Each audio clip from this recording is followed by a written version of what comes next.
घरी काही काम नव्हतं म्हणून म्हटलं चला रानात जाऊया, थोडी मदत करावी.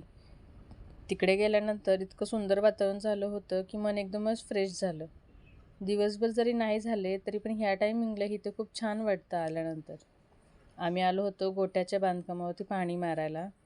पण तिथे गेल्यानंतर रानातल्या आंब्याच्या झाडांना आंबे पाहून म्हणलं चला कोणालाच टाईम नाही आहे आंबे उतरवण्यासाठी, तर आपणच काढायला घेऊयात ते. हे आंबे कधी काढणार, पिकणार कधी आणि आपण खाणार कधी? म्हणलं चला जमेल तेवढे आपण काढूयात. इतके आंबे पाहून तर माझी एकदम धावपळच सुरू झाली होती.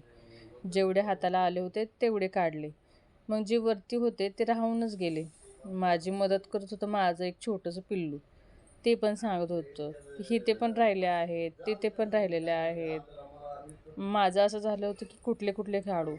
जे हाताला येत नव्हते ते तर खूपच वरती होते. आणि आमचं पिल्लू हे असंच मध्ये मध्ये करत होतं. चला भेटूया उद्या.